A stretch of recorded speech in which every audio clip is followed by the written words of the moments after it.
एक सुनसान highway restaurant में सब कुछ सामान्य चल रहा था। गर्भवती वेट्रेस अपने काम में व्यस्त थी कि तभी दरवाजा खुला और एक अजीब सी बूढ़ी औरत अंदर आई। उसने कच्चा स्टेक मांगा। जैसे ही वेट्रेस थोड़ी देर से खाना लाई, बूढ़ी औरत ने उसके गर्भस्थ शिशु को कोसना शुरू कर दिया। जहरीले शब्द सुनकर सब सन्न रह गए। वेट्रेस भड़क गई, लेकिन उसने बहस से बचने की कोशिश की, मगर बूढ़ी औरत और भी बदतमीजी करने लगी। गुस्से में महिला का पति आगे बढ़ा, तभी उस औरत ने अचानक मुंह खोला और उसके दांत नुकीले भाले जैसे निकल आए। उसने एक ही काट में बेचारे को मार डाला। रेस्टोरेंट में अफरा तफरी मच गई। किसी ने गर्म कड़ाही से हमला किया, मगर बूढ़ी औरत पर कोई असर नहीं हुआ। वह झटपट छत पर चढ़ गई। लोग डर से चीख उठे। तभी एक कर्मचारी ने बंदूक उठाई और गोली चला दी। औरत जमीन पर गिरी और तड़पते हुए मर गई। सभी को लगा कि खतरा टल गया है, लेकिन असली डर तो अब शुरू होना था। सब लोग कार से भागने निकले, पर रास्ते में आसमान काला हो गया। पहले लगा बादल हैं, लेकिन नजदीक जाकर पता चला कि वह लाखों मक्खियों का झुंड था। कार घिर गई। घबराकर सब फिर रेस्टोरेंट लौट आए। तभी एक रहस्यमयी आदमी वहां आया। उसके हाथ में हथियार थे। लोग शक करने लगे, मगर उसने हथियार सब में बांट दिए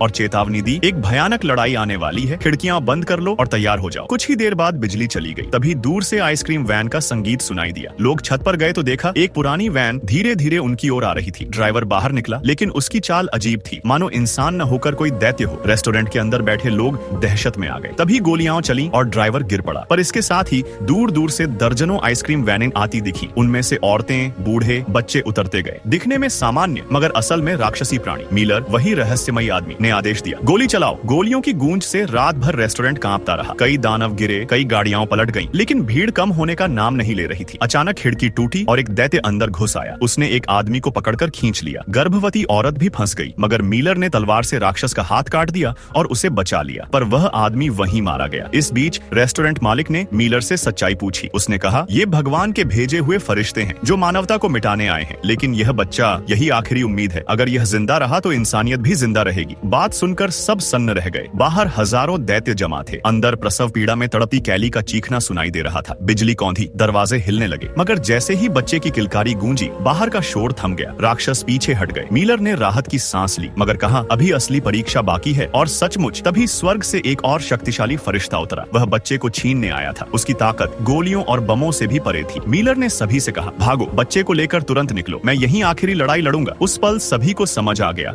कि यह जंग इंसान और दानव की नहीं, बल्कि उम्मीद और विनाश की है।